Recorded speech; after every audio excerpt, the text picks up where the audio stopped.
Hey everyone, and welcome back to another video. So today my gorgeous client Phillipa has come back for a redesign and she is off to Egypt, the lucky lady. So I've used the bow bit, filed back all the old design. She had the neon coral ones last time, so we've just removed all of that colour, and now we're coming in with our redesign. So I've done all my prep work, pushed back her cuticles. Obviously, the first thing that I do when my client comes in is sanitize our hands, and then get all rid of the old design, push back the cuticles, go in with my cuticle drill bit, remove all the dead skin off the nail plate, and then I will infill, like scrub clean, dehydrate and infill with crystal glass. I'm now using, I think it's Midnight Purple. I think it might be Purplicious, but I think it's Midnight Purple. I don't know because I don't use it often enough, which is quite strange, but we just pulled it out and decided this is what we were going to go with. And this was done a good few days back now, so it was like last week sometime, so I can't actually remember what it was. But it's Butte anyway, and it's from CJP. So I'm going to do a full nail of that onto this ring finger here. Get the coverage nice and even, so it's nice and opaque all the way around. There's no shadowing from the colours, because it's not a good look. And then once I'm happy with that, we're going to move on to the next nail. The glitter that I used there on the pinky is from Smileys store. Smileys glitter store, and it is called Spring Rose, and I purchased it after I saw Tracy using it. I absolutely love it. It's actually now one of my favourite glitters, so go ahead and grab it because it's like £1 something, dead cheap. So on the middle finger I was a bit like, what do I do? I don't know what to do. And then that one just had a little bit of pigment left in the nude. So you can see how I'm kind of just making it up as I go along there. This design wasn't planned. We just made it as we went along. So I'm using Birthday Suit at the cuticle area just to give it some colour. And then I go in with, I was going to do just the glitter, and I was like, no. I wanted to put some purple on at the tip, so that is exactly what I'm going to do. Just put a bit of purple on, feather that down, and then I'm going to do the glitter swoosh through the nail.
Then on the index finger, we're just going to go ahead and do another full glitter nail. It's absolutely stunning. So I pick up the tiniest bead of clear acrylic, and then I use like a tap tap pat motion to really maneuver that glitter around. It disperses the clear acrylic and then just gives a nice thin layer of the glitter.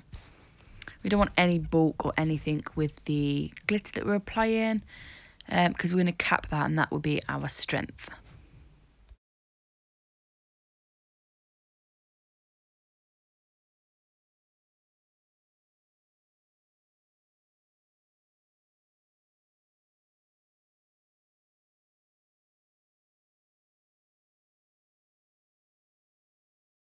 So moving on to the thumb, I'm pretty sure it's just a full nail of that purple.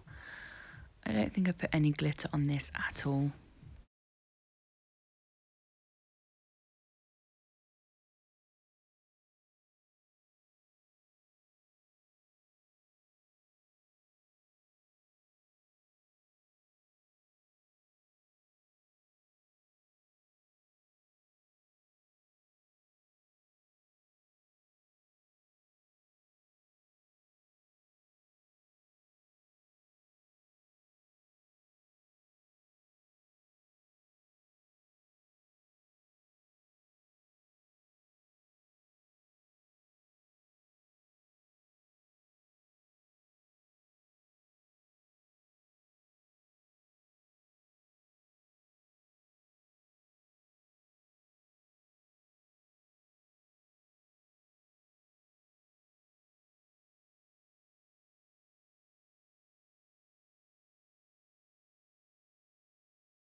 So I'm now happy with that hand, and I'm going to go ahead and cap all the nails in crystal glass. This is where I'll be building up my apex. I have it in the back third. And then just making sure that glitter is all nice and encapsulated. You'll know because it will be matte and not shiny when you have covered it in your clear acrylic, and this is good, normal, and that is what you're looking for, so you know your glitter is encapsulated. If there are any shiny parts of the glitter, it means you've not capped it, and when it comes to filing, you're just going to file it straight off. And then you don't really need to cap these purple nails, but I'm just going to cap them anyway. And then it was really hot in that room. I placed the bead on, realised it wasn't going to move anywhere. And so rather than trying to work with it and stress about it, I just swiped the bead off and go in with another bead. Don't try and work with a bead if you know it's not going to work for you. Just get it off and pick up a new bead. So these are her natural nails. You saw how long the length was, and these ones are just starting to claw a little bit now. Not to the point where I need to kind of correct it, but they are just clawing, as you can see slightly there on that ring finger.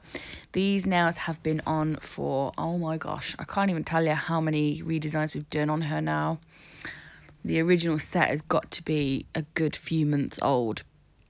But with that clear layer, there's no need to soak off and start again every time. And you can actually correct the claw nail by just applying more acrylic on the top and filing it from underneath.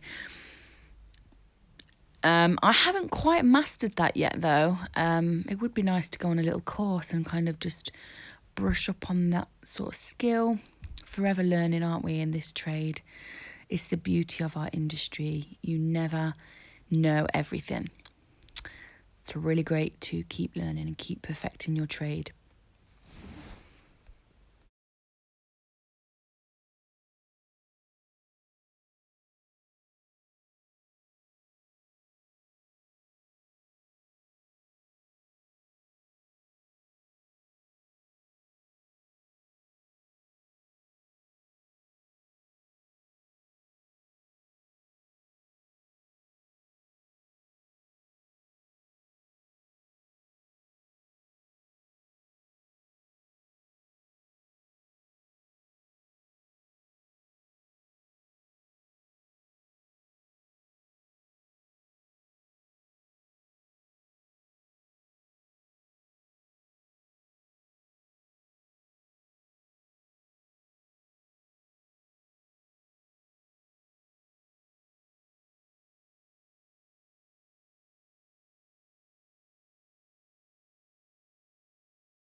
So after they were all capped, I went ahead, did the other hand, filed, shaped, buffed, cleaned away all the dust, and now I'm going in and top coating these nails. I absolutely loved this set. It was really simple, but actually so sparkly and so gorgeous.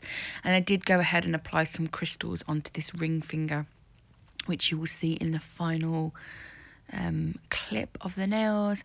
I am going to start recording and leaving filing in and removing the old designs. That's what I'm going to be doing on my next video, making sure that I leave more content in the video for you. And I'm going to try and do like a beginner friendly video as well, just to go back to basics and show some beginners out there or just how I do it and my updated versions of how I do things. But as always, training, YouTube is not training, so always further your training with a reputable trainer. educator, whatever. I love you all. See you all again in the next one.